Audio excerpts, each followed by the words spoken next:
여러분의 형편을 세심하게 살펴주는 사람이 있습니까?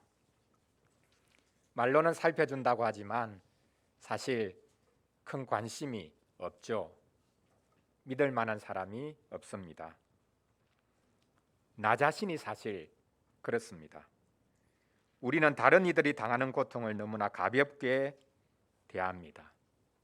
사실 우리는 다른 이들을 돌볼 여유가 없습니다.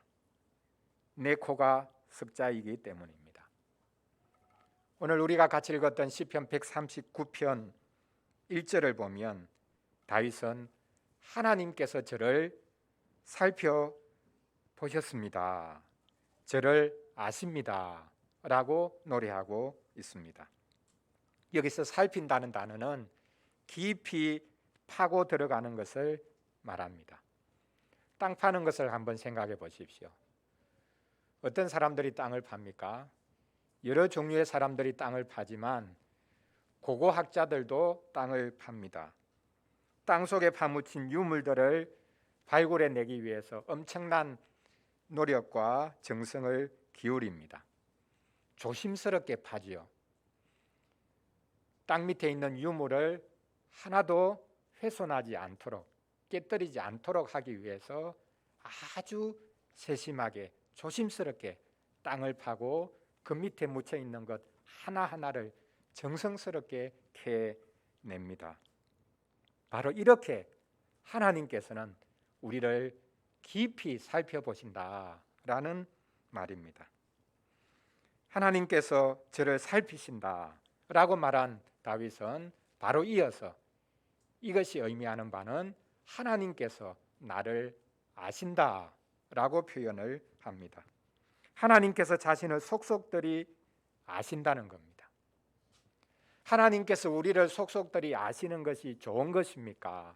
아니면 너무나 부담스러운 것입니까? 오늘 시편 139편 말씀을 가지고 하나님은 우리를 속속들이 아시고 평생 인도하신다라는 주제로 말씀을 나누려고 합니다.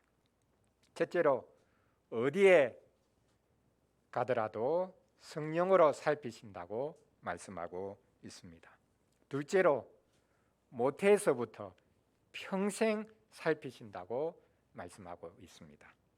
마지막 셋째로 악인을 미워하는 이들을 살펴보신다라고 말씀하고 있습니다.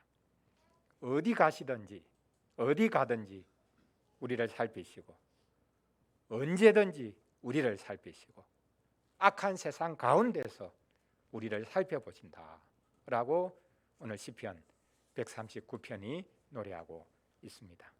먼저 어디 가더라도 성령으로 살펴보신다라고 하는 말씀을 우리가 이 시간 보도록 하겠습니다. 7절부터 12절까지 말씀에 나와 있죠. 시인은 하나님이 어디든지 계시기 때문에 자신은 하나님을 피하여 숨을 수 없다고 말합니다. 7절을 보십시오. 내가 주의 영을 떠나 어디로 가며 주의 앞에서 어디로 피하리까? 자, 지금 사람들이 하나님을 피하려고 하는 곳들을 이제 말하기 시작하는데요. 어디를 가장 먼저 말합니까? 하늘을 말합니다. 하나님을 피하기 위해서 하늘에 올라간다. 말이 됩니까? 하나님이 계시는 곳이 하늘인데 어떻게 하늘로 올라가서 하나님을 피하려고 합니까? 등잔 밑이 어두우니까 하늘에 올라가면 혹시 하나님을 피할 수 있을까? 이런 생각을 했는지 모르겠습니다. 반대로 바다도 이야기하지요. 이스라엘 사람들은 바다에 나가는 것을 땅 끝으로 가는 것이라고 생각했습니다.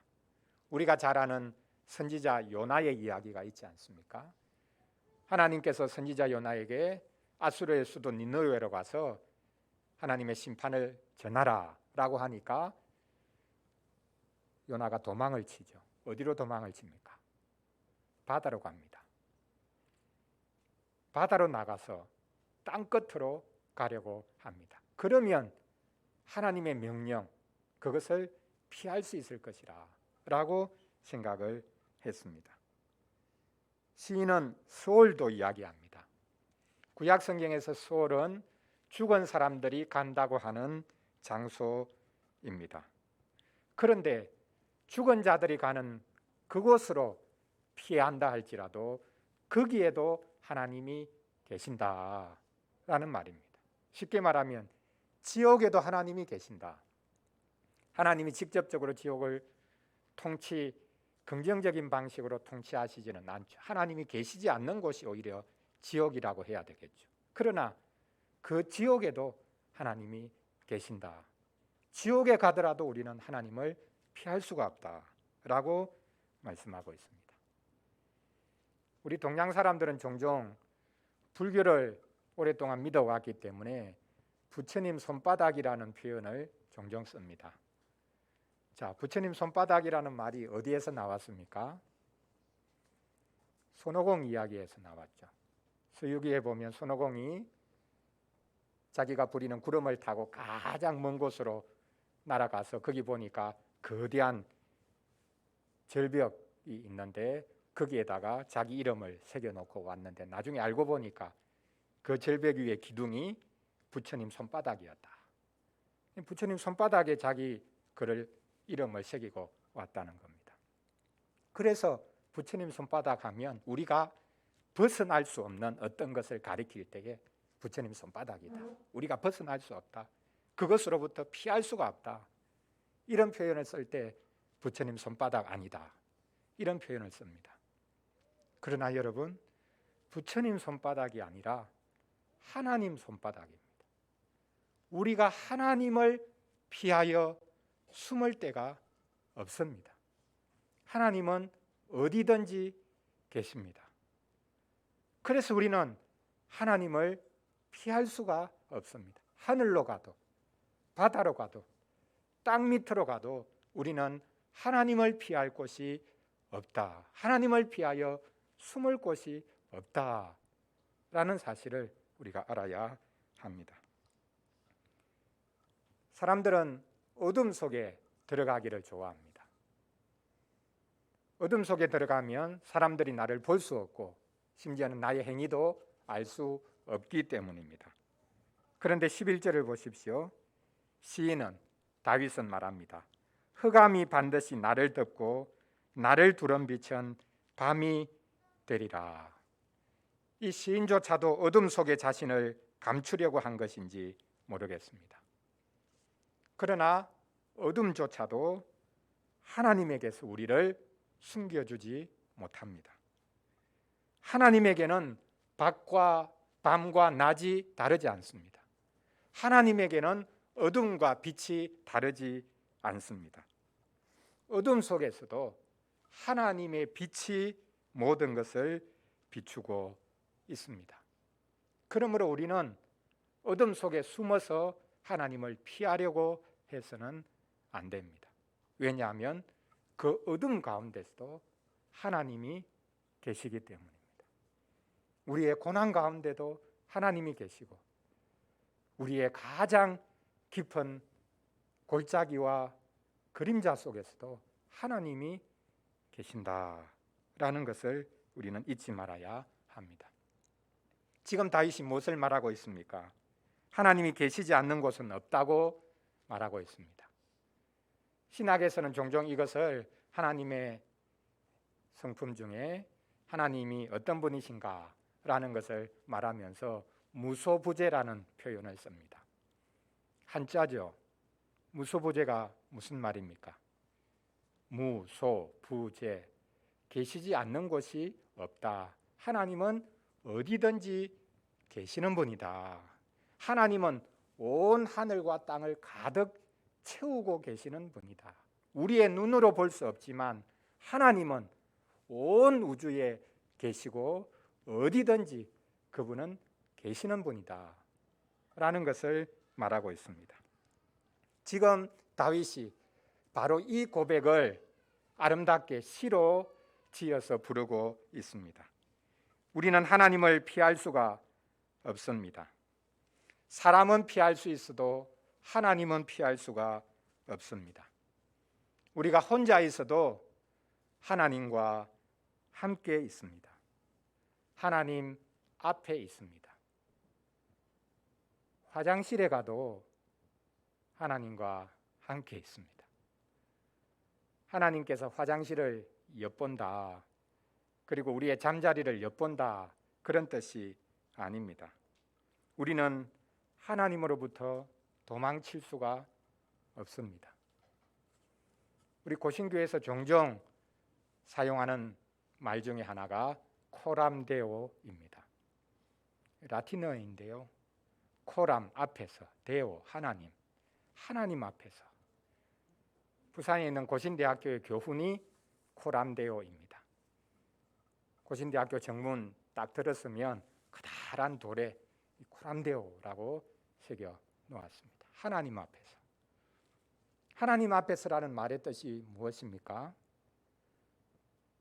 우리의 위치는 늘 하나님 앞에 있다, 이런 위치성을 말하는 것이 아니라 하나님 앞에 설 때에 비로소 우리를 알 수 있다는 것이죠. 우리가 죄인이라는 것을 알 수 있다는 말입니다. 그래서 하나님 앞에 서서 자신이 죄인이라는 것을 알고 하나님의 긍휼을 구하는 사람의 모습, 그것이 바로 코람데오입니다. 우리는 하나님을 피하여 숨을 수 없다는 것을 알아야 합니다. 특별히 주의 영을 떠나 내가 어디로 가며 라고 시인이 말하고 있습니다. 성령님께서 우리를 항상 살피고 계시기 때문에 우리는 주님을 피할 수가 없고 오히려 주님과 함께하는 사람이 되었다라는 것을 우리가 크게 기뻐해야 하겠습니다. 하나님을 피하여 숨을 수 없다는 말은 우리가 어디 가서 무엇을 하든지 하나님과 함께하는 사람이 되었다. 심지어 우리가 죄인이지만 그리스도를 통해 우리는 항상 하나님과 함께할 수 있는 사람이 되었다라는 감사와 또한 찬양의 고백이 바로 오늘 시편 139편의 고백입니다. 그러므로 우리는 무슨 일이든지 할 수 있습니다. 사람들이 아무리 무시하는 일을 하며 살아도 우리는 당당하게 살아갈 수가 있습니다. 왜냐하면 우리는 하나님 앞에 있는 사람들이고 하나님과 함께 하는 사람들이고 하나님을 피하여서 숨을 수 있는 곳은 어디에도 없기 때문입니다.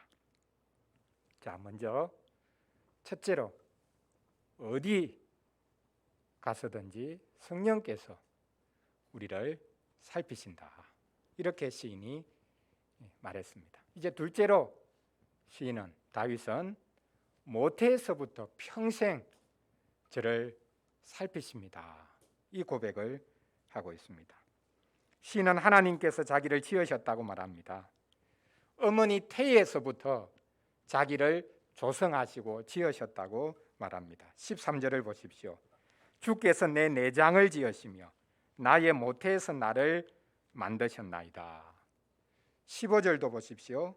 내가 은밀한 데서 지음을 받고 땅의 깊은 곳에서 기이하게 지음을 받은 때에 나의 형체가 주의 앞에 숨겨지지 못하였나이다. 생명이 시작되는 것은 신비 중의 신비입니다. 과학으로 풀 수 없는 신비입니다. 그래서 시인은 이 15절에서 말씀하고 있죠. 자신이 은밀한 곳에서 지음을 받았다, 기이하게 지음을 받았다라고 말하고 있습니다. 의학에서는 계속해서 태아의 생명이 언제부터 시작되느냐라는 것을 가지고 논쟁을 합니다. 정자와 난자가 착상하는 순간부터 생명이냐, 아니면 몇 주 지나서 최소한의 기관이 생길 때부터 그것이 생명이냐, 그래서 그 아이냐 라고 논쟁을 합니다. 오늘 시편 139편은 생명이 언제 시작되는지를 알려주는 말씀이 아닙니다. 본문은 하나님께서 모든 생명의 주관자시라는 것을 말씀하고 있습니다. 더 나아가서 하나님께서 자기 백성을 택하시는 분이다 라는 것을 말씀하고 있습니다. 이사야 44장 2절에 보면 하나님께서 이스라엘을 향해서 말씀하십니다. 내가 너를 만들고 너를 모태에서부터 지어내 너를 도와줄 여호와가 이같이 말하노라. 하나님께서 한 개인이 아니라 이스라엘 전체를 하나님께서 지으셨다. 내가 너를 만들었다. 모태에서부터 너를 지어내었다 라고 말씀하고 있습니다. 신약 성경으로 와보면 사도 바울도 하나님께서 모태에서부터 자기를 선택하셨다고 말합니다. 갈라디아서 1장 15절입니다. 그러나 내 어머니의 태로부터 나를 택정하시고 그의 은혜로 나를 부르신 이가, 하나님을 향해서 말하기를 하나님은 나의 어머니의 태로부터 나를 선택하신 분입니다. 은혜로 저를 부르신 분입니다 라고 말하고 있습니다. 아이가 태어나면 그때부터 부모는 육아수첩을 기록합니다. 언제 태어났고 몸무게가 몇 킬로그램이고 그리고 예방접종은 뭘 해야 되고 언제 했고 이렇게 자세히 기록하기 시작합니다. 오늘 본문 시편 139편 16절에 보면 하나님께서 육아수첩을 기록하고 계신다고 말씀하고 있습니다. 모태에서부터 직접 모든 기관들을 하나하나씩 짓기 시작하신 분이 아이가 태어나면 그때부터 또한 육아수첩을 하나님이 친히 기록해 가신다라고 말씀합니다. 나의 형질이 이루어지기 전에 주의 눈이 보셨으며 나를 위하여 정한 날이 하루도 되기 전에 주의 책에 다 기록이 되었나이다. 임신하는 그 순간부터 하나님께서 기록해 가기 시작하신다라고 말씀하고 있습니다. 하나님은 육아수첩으로 끝내시는 것이 아니라 우리의 평생 수첩을 기록하고 계십니다. 부모는 어느 순간에 자녀들에 대한 기록을 다 하지 못하고 그냥 잊어버릴 때가 있습니다. 그러나 하나님께서는 자기 자녀, 자신이 주신 그 새로운 생명들에 대한 기록을 계속해서 해가고 계십니다. 성경책에서 그것을 뭐라고 표현하는지 아십니까? 오늘 여기 16절에서 책이라고, 주의 책이라고 표현하고 있죠. 그 책을 성경에서는 또 다르게는 생명책이라고 부르고 있습니다. 우리의 이름만이 아니라 우리의 행실이 다 기록되어 있는 책입니다. 그래서 하나님께서는 우리의 이름을 새겨 놓으시고 우리가 하는 모든 것들을 다 거기에 기록해 가고 계십니다. 우리의 이름이 그 책에 있다면 우리는 구원을 받게 될 것입니다. 우리는 그 책에 기록된 행실대로 심판을 받을 것입니다. 그리스도께서 마지막 날에 우리를 위해서 변호해 주실 것입니다. 이렇게 지금 시인은 다윗은 모태에 생길 때부터 하나님께서 저를 빚으시고 만들어가기 시작하시고 그리고 태어난 저를 평생 하나님께서 붙드시고 인도하십니다 라고 노래하고 있습니다. 그것을 시인은 자기를 향한 하나님의 생각이 보배롭고 또 자기를 향한 하나님의 그 생각이 많습니다 라고 말하고 있습니다. 하나님이 저를 향해 가지고 계신 생각이 모래 알갱이보다 많습니다 라고 말합니다. 그렇습니다. 하나님은 생각이 참 많으신 분입니다. 특히 하나님은 나이 들어가는 자기 백성, 연로한 자기 백성들을 깊이 헤아리시고 생각하십니다. 다윗은 시편 27편에서 노래했습니다. 나의 부모는 나를 버렸으나 여호와는 나를 영접하시리이다. 요즘에는 이것을 바꿔야 하겠죠. 나의 자녀는 나를 버렸으나 여호와는 나를 영접하시리이다. 이렇게 고백하는 성도들이 많을 것입니다. 자녀는 부모를 버릴 수 있어도 하나님은 연로한 성도들을 버리지 않으십니다. 하나님은 자녀가 부모를 생각하는 것보다 훨씬 깊이 자기 백성, 자기 연로한 성도들을 생각하고 계십니다. 사실 우리가 살아가는 모습을 보면 하나님이 우리를 버리셔도 됩니다. 하나님은 우리를 버리실 유일한 자격을 가지고 계신 분입니다. 그러나 하나님은 자격 없는 우리를 버리지 않으십니다. 하나님은 유일하게 정의로운 분이시지만 불의한 우리를 내치지 않으십니다. 이 모든 것이 바로 우리 주 예수 그리스도 때문입니다. 18절 마지막 부분을 보십시오. 내가 깰 때에도 여전히 주와 함께 있나이다. 모태 이야기를 하다가 자기 삶을 이야기하다가 여기서 깰 때라고 이야기합니다. 여기서 깰 때는 잠에서 깨는 그것을 말하는 것이 아니라 사실 부활의 때를 말하고 있습니다. 죽음 이후에도 하나님께서 자기를 살피신다는 겁니다. 구약 성도들도 수월이 끝이 아니라 하나님께서 자기 생명을 다시 살리실 날을 고대하고 있습니다. 하나님은 복지국가의 모토인 요람에서 무덤까지가 아니라 모태에서부터 영원까지 자기 백성을 돌보시는 분입니다. 자, 우리가 어디 가더라도 성령님으로 우리를 살피신다. 둘째로 모태에서부터 평생, 심지어는 죽음 이후에도 하나님이 우리를 살피신다라고 했습니다. 이제 마지막 세 번째로 갑자기 이상한 말씀이 오늘 본문 끝부분에 등장하는데요. 이것은 우리의 현실을 말하고 있습니다. 이 세상은 악한 세상이고 악한 자들이 득세하고 있는 세상이기 때문에 하나님께서는 악인을 미워하는 자들을 하나님께서 살피시고 돌보아 주신다. 그것을 마지막으로 말씀하고 있습니다. 하나님이 자기를 헤아리신다고 살피신다고 노래한 시인이 갑자기 악인에게로 눈을 돌립니다. 섬찟한 말씀입니다. 19절을 보십시오. 하나님이여 주께서 반드시 악인을 죽이시리이다. 하나님께서 반드시 악인을 죽이신다고 말합니다. 이것이 다윗이 한 말이라면 더더욱 이해하기가 힘듭니다. 여러분, 다윗은 자기를 죽이려던 원수 사울마저 살려주죠.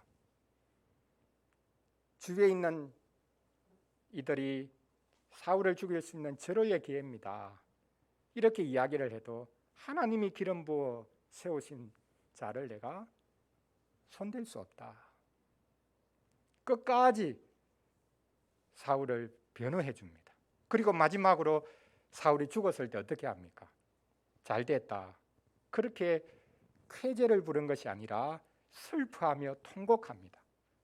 하나님께서 기름 부어 세우신 이가 비참하게 죽음을 당한 것을 보면서 그가 크게 슬퍼했던 것을 알 수 있습니다. 그런데 왜 지금 다윗이 하나님께서는 반드시 악인을 죽이신다고 말하고 있습니까? 다윗은 선악에 대한 분명한 개념을 가지고 있었습니다. 하나님께서 사람을 지으시고 에덴 동산에 두시고는 거기에 이상한 나무 하나를 만들어 두시죠. 그것이 바로 선악을 알게 하는 나무입니다. 왜 하나님께서 유독 동산 중앙에 이 선악을 알게 하는 나무를 두셨을까요? 먹을 수 있는 열매인데 그 독이 들어가 있는 게 아닙니다. 먹을 수 있습니다. 먹어도 되는 것입니다. 그런데 먹어도 되는 것인데 먹지 말라고 하시고 그 나무의 이름을 선악을 알게 하는 나무라고 지으셨습니다. 왜 그렇게 하셨습니까? 사람은 하나님이 아니죠. 하나님은 어떤 분이십니까? 그분만이 선악을 판단하고 선악을 정하시는 분입니다. 우리 인생은 그분의 선악의 판단 기준에 따라야 되죠. 내가 원하는 것이 있다 할지라도 하나님 그 악이다 라고 하면 따르면 안 됩니다. 내가 아무리 싫다 해도 하나님 그거 선이다, 그거 행하며 살아야 된다라고 하시면 우리는 그것을 따라야 합니다. 그래서 그 나무 하나가 우리 인생이 어떤 존재인지 하나님이 어떤 분인지를 아주 생생하게 눈에 보이게 보여주는 것이었습니다. 하나님이 선악의 판단 기준이시다. 그런데 아담은 하와는 그걸 거부하죠. 내가 정한다. 내가 하고 싶으면 하고 내가 하기 싫으면 안 한다. 그게 바로 자기가 하나님 되는 것이죠. 지금 다윗은 하나님이 선악의 판단 기준이시라는 것을 고백하고 있습니다. 하나님이 악인을 미워하시기에 자기도 악인을 미워하고 하나님은 반드시 악인을 죽이신다. 그것을 그가 받아들이고 고백하고 있습니다. 다윗은 피 흘리기를 즐기는 자들을 향해서 자기를 떠나가라고 말하고 있습니다. 한 나라를 세우기 위해서 큰 힘이 필요하고 무력이 필요하고 큰 군대가 필요해서 그들의 도움을 받아야 할지 모르겠지만 다윗은 피 흘리기를 즐기는 자들을 향해서 자기를 떠나가라고 말합니다. 하나님을 향해 악한 말을 늘어놓는 자들로부터 자기는 멀어진다고 말하고 있습니다. 하나님을 미워하는 자들을 자기도 미워한다고 말합니다. 심지어 하나님을 향해 그분을 치러 일어나는 자들을 자기는 미워한다고 말합니다. 심히 내가 그들을 미워한다. 그들은 나의 원수다라고 말합니다. 우리는 우리에게 악을 행하는 원수를 사랑해야 하지만 하나님의 원수를 사랑할 수는 없습니다. 하나님을 사랑하는 자는 미움의 감정이 전혀 없어야 하는 것이 아닙니다. 미움이 없으면 사랑도 없습니다. 하나님을 사랑하면 할수록 더 큰 미움의 감정을 가질 수밖에 없습니다. 하나님을 사랑하는 사람은 악을 미워할 수밖에 없고 악인들을 미워할 수밖에 없습니다. 우리는 개인적인 복수심을 내려놓아야 합니다. 하지만 공적인 자리에서는 악인을 미워해야 합니다. 악이 지배하고 있는 세상에 대해서 우리는 슬퍼해야 합니다. 그리고는 그 악을 제거하기 위해 애를 써야 합니다. 우리는 악을 죽도록 미워해야 합니다. 그런데 문제는 우리 속에 악이 있는데도 불구하고 외부의 악만 찾아 나서는 것입니다. 우리는 우리 안에 악은 놓아두고 외부의 적, 외부의 악을 만들어 놓고 욕하면서 나는 아무런 문제가 없다고 생각할 때가 많습니다. 우리 안에 있는 악을 먼저 미워하고 그 다음에 우리 밖에 있는 악을 미워해야 할 것입니다. 다윗이 마지막으로 말하는 것이 바로 이것이죠. 하나님, 제 마음을 살펴보십시오. 저를 시험해 보십시오 라고 말하고 있습니다. 마지막 절을 보십시오. 내게 무슨 악한 행위가 있나 보시고 나를 영원한 길로 인도하소서. 이것은 자기의 완전함을 자랑하는 말처럼 들리기도 하고 또 정반대로는 자기의 잘못을 핑계대는 말처럼 보이기도 합니다. 저에게 무슨 악이 있더라도 하나님께서는 저를 영원한 길로 인도해 주십시오. 이렇게 말을 하는 것이라면 이것은 핑계되는 것이겠죠. 이 세상에 털어서 먼지 안 나는 사람 어디 있겠습니까? 그러니 저에게 악이 있다 할지라도 하나님은 영원한 길로 인도해 주십시오. 이렇게 말하는 것이라면 사실 이것은 핑계거리에 불과합니다. 다윗은 자신의 의를 자랑하는 것이 아니라 영원한 길이 그리스도 안에 있다고 노래하고 있습니다. 그렇습니다. 다윗은 지금 그리스도의 영에 사로잡혀서 이 시편을 노래하고 있습니다. 우리가 크게 다르지 않습니다. 이 세상에서 악을 행하는 사람들과 크게 다르지 않습니다. 우리 자신이 악인이요, 우리 자신이 죄인입니다. 악인인 우리는, 죄인인 우리는 우리의 악과 죄를 짊어지신 그리스도로 인해서만 영원한 길로 인도받습니다. 악인인 우리를 영원한 길로 인도하시는 분은 오직 예수 그리스도입니다. 하나님은 그리스도로 인해 자신의 악을 깨닫고 자신의 악을, 죄를 미워하는 이들을 끝까지 붙드십니다.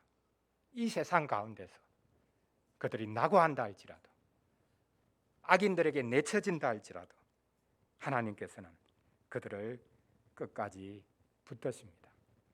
악을 미워하고 악을 슬퍼하는 이들이야말로 하나님의 자녀이기 때문입니다.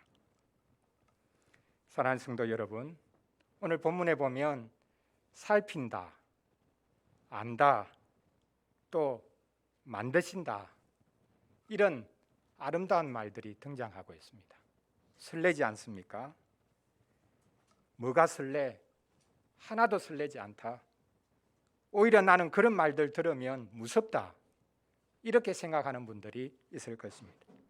내가 너 알아, 내가 너 도와줄게, 내가 너 자리 하나 만들어줄게, 이렇게 말하는 사람이 훨씬 더 무섭다, 이런 경험을 우리가 하고 있기 때문입니다. 누군가 나를 살핀다는 것은 감시하는 것처럼 보입니다. 누군가 나를 안다고 하는 것은 내 꼬투리를 잡는 것처럼 보입니다. 누군가 내 자리를 하나 마련해주고 나를 세워준다고 하는 것은 나를 조작하는 것처럼 보일 때가 많기 때문입니다. 그런데 하나님은 진정으로 우리를 살피시고 우리를 아시고 우리를 지어가시는 분입니다.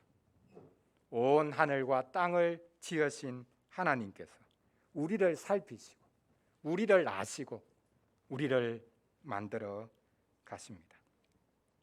우리는 하나님께서 자기 사람들을 결코 잊지 않으신다는 것을 잊지 말아야 합니다. 하나님이 살피시니 우리는 하나님을 피하려고 해서는 안 됩니다. 하나님이 살피시니 우리는 하나님께서 왜 모른 채 하십니까? 라고 한탄만 해서는 안 됩니다. 하나님이 살피시니 우리는 이 세상이 악할 수밖에 없고 우리도 별 수 없습니다 라고 말해서도 안 됩니다. 하나님께서는 자기 사람들과 함께 길 가시고 자기 사람들과 함께 평생 인도해 주시고 자기 사람들과 함께 악과 싸우고 계십니다.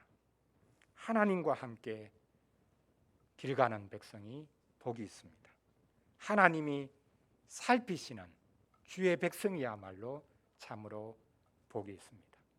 특별히 고난의 때에 하나님이 저를 살펴주십니다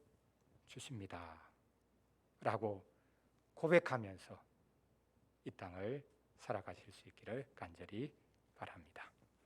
기도하겠습니다.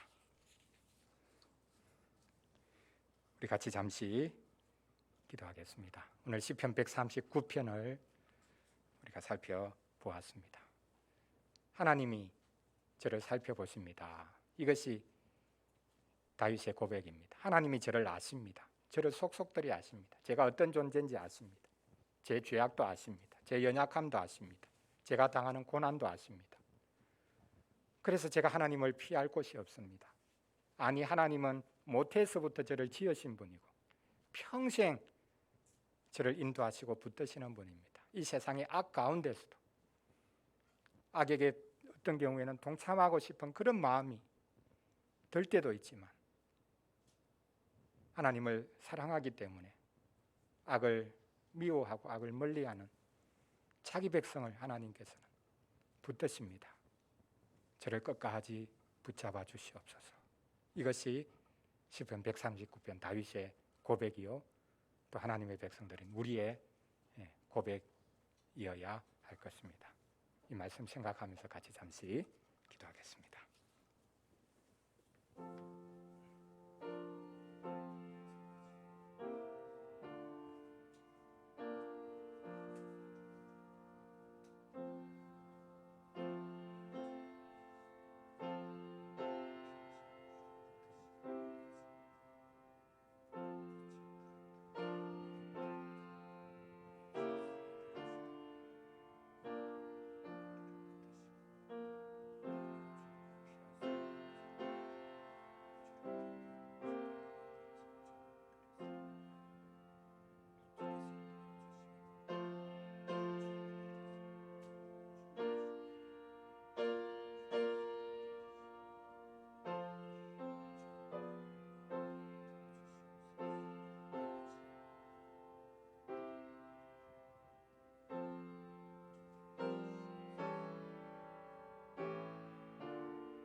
하나님 아버지, 나를 깊이 헤아리고 살펴주는 이들이 없다고 불평할 때가 많습니다.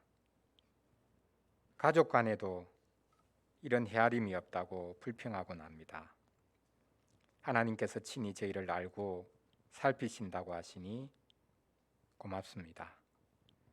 하나님께서 계시지 않는 곳이 없으니 저희는 하나님을 피해 숨을 내야 숨을 수 없습니다. 하나님을 피하여 숨는 것이 아니라 어디에서든 하나님이 계심을 믿고 안심하게 하여 주시옵소서. 하나님이 처음부터 저희를 아셨으니 하나님이 저희를 친히 인도하십니다. 하나님의 인도를 받는 인생이니 하나님의 인도에 자신을 맡길 수 있도록 도와주시옵소서.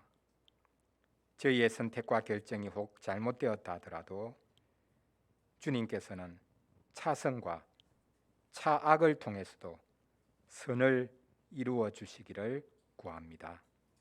이 세상에는 악이 가득하지만 하나님께서 그 모든 악을 통제하고 계십니다. 미움이 없이는 사랑이 없다고 했으니 하나님을 더더욱 사랑하고 이 세상의 악을 더더욱 미워하게 하여 주시옵소서. 저희와 똑같은 모습으로 이 땅을 사시면서 하나님을 의지하는 것이 무엇인지 보이실 뿐만 아니라 하나님의 살펴주심을 친히 보여주신 우리 주 예수 그리스도의 이름으로 기도합니다. 아멘. 찬송 시편 찬송입니다. 294장, 오늘 시편 139편